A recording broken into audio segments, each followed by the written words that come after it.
Arestado sa Abra ang isang lalaking nang molestya umano sa dalagitang anak ng kanyang balae noong 2021. Balitang hatid ni James Agustin. Dumayo pa ang mga operatiba ng Quezon City Police District Station 11 sa Bukay, Abra para isilbi ang warrant of arrest laban sa 59 anyos sa lalaki. Yan ay para sa paglabag sa Republic Act 7610 o Special Protection of Children Against Abuse, Exploitation and Discrimination Act. Ayon sa pulisya, halos 3 taong nagtago ang lalaki sa probinsya. Nagkaroon tayo ng information na positive nga, na nandoon nga siya nagtatago. Kaya nagpadala tayo ng mga operatiba para ma-verify at makuha siya doon sa Bukay, Abra. Nangyari ang krimen Abril 2021 sa Barangay Pansol, Quezon City.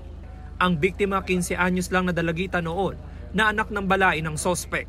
Ayon sa ating investigasyon, minolest siya nung suspect, yung bata, habang ito'y natutulog. At 2 beses itong nangyari.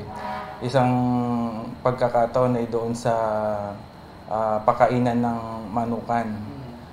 At nakatakbo lang itong bata kaya hindi natuloy yung binabalak ng suspect natin. Kaya nakahingi siya ng tulong.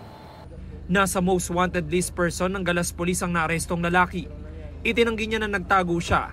Hindi rin daw niya alam na may warrant of arrest laban sa kanya. Hindi nangyari ho kasi bata yung alaga ko yun. Yun ang tumutulong sa akin sa pagpapunta sa garden sa aking mga alaga. Bata pa siya, noon pa, matagal ng panahon. Bakit ho kaya kayo nasampahan ng reklamo ng magulang?